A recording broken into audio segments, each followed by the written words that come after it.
विजयनगर का राजा सुरेश चंद्र बहुत अभिमानी और दुष्ट प्रवृत्ति का था। उसकी एक बहुत बुरी आदत थी। वह हर सुंदर लड़की से विवाह कर लेता था और फिर उसे कुछ समय के बाद उसे किसी न किसी बात से कारागार में डाल देता था। अवंतीपुर के लोग उसके खिलाफ कुछ बोलने से डरते थे, क्योंकि राजा वेश बदलकर नगर में घूमता था। यदि वह किसी को उसके खिलाफ कुछ कहते सुन लेता तो अपने सैनिकों को भेजकर उसे कारागार में डाल देता। एक दिन राजा सुरेश चंद्र चूड़ी वाले का वेश धारण कर नगर के पास एक गांव में पहुंचा। वहां उसने एक चबूतरे पर बैठकर चूड़ियां बेचनी शुरू कर दी। उसी गांव में एक गरीब किसान की बेटी चंद्रावती भी रहती थी, जो अत्यंत सुंदर थी। चंद्रावती ने भी राजा से चूड़ियां पहनी। चंद्रावती की सहेलियों ने मजाक करते हुए कहा, चंद्रावती, तेरे हाथों में यह चूड़ियां कितनी सुंदर लग रही हैं। एक सहेली ने कहा, तू इतनी सुंदर है कि तुझे देखकर राजा भी मोहित हो जाएगा और तुझसे विवाह कर लेगा, फिर तुझे अपनी रानी बनाकर महल में रखेगा। इस पर चंद्रावती ने दृढ़ता से कहा, मैं उस दुष्ट राजा से कभी विवाह नहीं करूंगी। सहेली ने चुटकी ली, लेकिन राजा तुझसे जबरदस्ती ब्याह कर ले गया।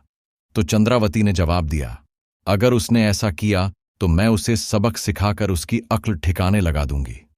यह कहकर चंद्रावती अपनी सहेलियों के साथ बातें करती हुई घर लौट गई। राजा सुरेश चंद्र ने चंद्रावती की सारी बातें सुन ली थीं और मन ही मन सोचने लगा, मैं इस लड़की से अवश्य विवाह करूं, फिर देखूंगा कि यह मुझे क्या सबक सिखाती है। इसके बाद इसे भी किसी बहाने कारागार में डाल दूंगा। अगले दिन राजा सुरेश चंद्र ने सैनिकों को चंद्रावती को पकड़कर लाने का आदेश दिया। चंद्रावती के माता पिता को भी गांव से बुलाया गया। राजा ने चंद्रावती से विवाह किया। विवाह के बाद जब चंद्रावती अपने माता पिता के पैर छूने झुकी तो उसने कहा, मेरी चिंता मत करना, मुझे मेरे भाग्य पर छोड़ दो। यह सुनकर चंद्रावती के माता पिता रोते बिलखते गांव लौट गए। विवाह के बाद कुछ दिन ऐसे ही बीत गए। चंद्रावती रानी तो बन गई थी, लेकिन उसका दिल हर समय बेचैन रहता था। राजा सुरेश चंद्र लगातार उसे कारागार में डालने का बहाना खोज रहा था, लेकिन उसे कोई उचित मौका नहीं मिल रहा था। एक शाम राजा सुरेश चंद्र दरबार से महल लौटा। चंद्रावती ने कहा, महाराज, मैं दासी को बुलवाकर जल मंगवा। राजा ने तुरंत कहा, नहीं, आज तुम खुद हमारे लिए जल लाओगे। चंद्रावती ने विनम्रता से उत्तर दिया, ठीक है महाराज, आप आराम कीजिए, मैं जल लेकर आती हूं। चंद्रावती जल लाने गई तो मन में सोचने लगी, राजा ने अवश्य ही कोई चाल चली है, मुझे बुद्धिमानी से काम लेना होगा। उधर राजा सोच रहा था, आज चंद्रावती की गलती पकड़ने का अच्छा अवसर है। अगर वह पीने का पानी लाएगी तो मैं कहूंगा कि हाथ पांव धोने के लिए जल चाहिए था, और यदि वह हाथ पांव धोने का जल लाएगी तो कहूंगा पीने के लिए चाहिए था। चंद्रावती बड़े पात्र में जल लेकर लौटी। राजा ने उसे देखकर कहा, हमने पीने के लिए जल मंगवाया था और तुम हाथ पांव धोने के लिए यह बड़ा पात्र लेकर आई हो। चंद्रावती ने शांत स्वर में कहा, महाराज, मेरी बात सुनिए, जब कोई बाहर से आता है तो पहले उसे हाथ पांव धोने के लिए जल दिया जाता है और उसके बाद पीने के लिए। मैंने दासी से कह दिया है कि वह आपके पीने के लिए जल लेकर आए, तब तक आप हाथ पांव धो लीजिए। उसी समय दासी भी जल लेकर पहुंच गई। राजा को समझ आ गया कि चंद्रावती ने अपनी बुद्धिमानी से उसे मात दे दी है। उसने मन ही मन सोचा, आज तो यह बच गई, लेकिन अगली बार इसे नहीं छोड़ूंगा। एक दिन राजा सुरेश चंद्र चंद्रावती के साथ विश्राम कक्ष में बैठा हुआ गहरी सोच में डूबा था। वह विचार कर रहा था कि बहुत समय हो गया, अब जल्दी ही किसी बहाने चंद्रावती को कारागार में डाल देना चाहिए। तभी एक सैनिक आया और बोला, महाराज की जय हो, चंदन नगर के राजा ने अपना दूत भेजा है। राजा ने कहा, ठीक है, उस दूत को अंदर भेज दो। दूत ने अंदर आकर कहा, महाराज की जय हो, हमारे राजा ने अपने राज्य की वर्षगांठ के उपलक्ष्य में आपके लिए यह मिठाई भेजी है। यह सुनकर राजा ने प्रसन्न होते हुए कहा, वाह, राजा ने हमारे लिए मिठाई भेजी जी, फिर तो हम इसे अब भी खाएंगे। राजा ने मिठाई का एक टुकड़ा उठाया ही था कि चंद्रावती ने अचानक उसके हाथ पर मारकर मिठाई नीचे गिरा दी। राजा क्रोध में बोला, चंद्रावती, तुमने हमारे मित्र राजा की भेजी हुई मिठाई गिरा दी, तुम्हें इस गलती की सजा मिलेगी। चंद्रावती शांत स्वर में बोली, महाराज, मैंने कोई गलती नहीं की है, बल्कि मुझे तो इसके लिए पुरस्कार मिलना चाहिए। राजा ने हंसते हुए कहा, अवश्य, हम तो कारागार का पुरस्कार देंगे। सैनिकों, चंद्रावती को बंदी बनाकर ले जाओ और कारागार में डाल दो। चंद्रावती ने विनम्रतापूर्वक कहा। ठहर महाराज, मुझे कारागार में डालने से पहले इस मिठाई का परीक्षण कर लीजिए। राजा ने गुस्से से कहा। परीक्षण?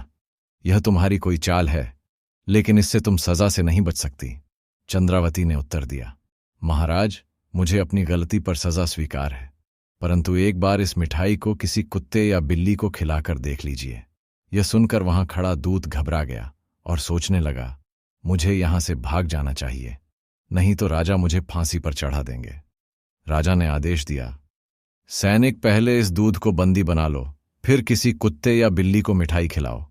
सैनिकों ने दूध को बंदी बना लिया। तभी दूसरा सैनिक एक बिल्ली को पकड़ लाया। बिल्ली को मिठाई के पास छोड़ दिया गया, लेकिन मिठाई खाते ही बली मर गई। यह देख राजा चौंक कर बोला, अरे इसमें तो जहर था। चंद्रावती ने कहा, हाँ महाराज, मिठाई में जहर मिला था। मैंने दूध के चेहरे के हाव भाव से ही यह समझ लिया था। वैसे भी किसी बाहर से लाई गई वस्तु को बिना परीक्षण के खाना खतरनाक हो सकता है। राजा सोचने लगा, ओह, चंद्रावती ने मुझे मरने से बचा लिया, लेकिन खुद भी सजा से बच गई। खैर, अगली बार इसे कारागार में डाल ही दूंगा। राजा ने कहा, चंद्रावती, तुमने अच्छा काम किया है, हम तुमसे यही आशा करते हैं। कुछ दिन ऐसे ही बीत गए। राजा को चंद्रावती को सजा देने का कोई बहाना नहीं मिला। एक दिन राजा ने कहा, चंद्रावती, आज हम शिकार पर जा रहे हैं, शाम तक लौट आएंगे। चंद्रावती बोली, ठीक है महाराज, मैं आपकी प्रतीक्षा करूंगी। राजा कुछ सैनिकों के साथ शिकार पर निकल गया, लेकिन यह शिकार केवल एक बहाना था। असल में वह चंद्रावती को फंसाने के लिए नई चाल चल रहा था। जंगल में पहुंचकर राजा ने सैनिकों से कहा, आज मौसम बहुत अच्छा है, हम कोई शिकार नहीं करेंगे। तुम महल जाओ और रानी चंद्रावती को यहां लेकर आओ, आज हम सैर करेंगे। सैनिक ने कहा, जो आज्ञा महाराज। सैनिक महल पहुंचा और चंद्रावती से बोला, रानी साहिबा, महाराज ने संदेश भेजा है कि आज का मौसम बहुत सुहावना है। वह चाहते हैं कि आप जंगल में उनके साथ सैर करें। चंद्रावती सोचने लगी, यह राजा की कोई नई चाल लगती है। कुछ सोचकर उसने कहा, सैनिक, तुम महाराज से जाकर कह दो कि मैंने जंगल में आने से मना कर दिया है। सैनिक ने कहा, लेकिन रानी साहिबा, महाराज को यह सुनकर क्रोध आएगा। चंद्रावती ने दृढ़ता से कहा, तुम वही करो जो मैंने कहा है, और यह मत भूलो कि मैं वैभव नगरी की रानी हूं। सैनिक वापस जंगल लौट गया और राजा से कहा, महाराज, रानी ने जंगल में आने से इनकार कर दिया है। यह सुनकर राजा गुस्से में बोला, उसने हमारे आदेश को मानने से इनकार कर दिया, हम उसे इस अपराध की सजा अवश्य देंगे। अभी महल के लिए प्रस्थान करो। महल में पहुंचते ही राजा सीधा चंद्रावती के कक्ष में गया और गुस्से में बोला, चंद्रावती, हमने तुम्हें जंगल में बुलाया था, लेकिन तुमने वहां आने से इनकार कर हमारे आदेश का उल्लंघन किया। आज तुम्हें इस अपराध की सजा अवश्य मिलेगी। रानी शांत स्वर में बोली, महाराज, मैंने कोई अपराध नहीं किया और ना ही आपके आदेश का उल्लंघन किया है, बल्कि मैंने उस सैनिक के साथ जाने से इनकार करके आपको एक बड़ी मुसीबत से बचाया है। आपने उस सैनिक के साथ कोई लिखित संदेश या निशानी नहीं भेजी थी। ऐसे में मैं कैसे मान लेती कि वह सैनिक वास्तव में आपका दूत था? वह चंदन नगर के शत्रु राजा का गुप्तचर भी हो सकता था। यदि वह मुझे धोखे से अपने साथ ले जाता तो आपका अपमान कितना बड़ा होता। राजा यह सुनकर कुछ देर सोचता रहा। उसे महसूस हुआ कि चंद्रावती सही कह रही है। वह सोचने लगा, फिर से बच गई। उसने सोचा, लेकिन वह भीतर ही भीतर गुस्से में भर गया। अब मैं इसे एक पल भी सहन नहीं कर सकता। आज इसे कारागार में डालकर ही दम लूंगा। राजा ने कठोर स्वर में कहा, चंद्रावती, तुम अधिक बातें बनाकर अपने आप को बुद्धिमान दिखाने की कोशिश करती हो। इस चालाकी के लिए हम तुम्हें कारागार की सजा देते हैं। चंद्रावती ने शांत लेकिन दृढ़ स्वर में उत्तर दिया, महाराज, आप किसी असहाय लड़की को जबरदस्ती रानी बनाकर बड़ी आसानी से कारागार में डाल सकते हैं, लेकिन यदि आप विजयनगर की राजकुमारी को अपनी रानी बनाकर दिखा दें तभी आपकी बहादुरी का प्रमाण होगा। राजा तमतमा कर बोला, हमें क्रोध मत दिलाओ, हम किसी से भी विवाह कर सकते हैं। रानी मुस्कुराई और बोली, ठीक है महाराज, यदि आप विजयनगर की राजकुमारी को रानी बनाकर नहीं ला सके तो आपको किसी भी लड़की को कारागार में डालने का अधिकार नहीं होगा। राजा ने गर्व से कहा, ठीक है, हम कल ही विजयनगर के लिए प्रस्थान करेंगे, लेकिन राजकुमारी को साथ लेकर लौटते ही तुम्हें कारागार में डाल देंगे। अगले दिन राजा घोड़े पर सवार होकर विजयनगर की ओर निकल पड़ा। कई दिन की यात्रा के बाद आखिरकार वह विजयनगर पहुंच गया। वहां पहुंचकर उसने सोचा, यह नगरी तो अत्यंत सुंदर है, यहां की राजकुमारी भी अवश्य ही अद्वितीय होगी। विजयनगर की राजकुमारी चंद्रा ने पहले से घोषणा करवा रखी थी, जो कोई इस कुएं से पूरे नगरवासियों को जल पिलाए, मैं उसी से विवाह करूंगी।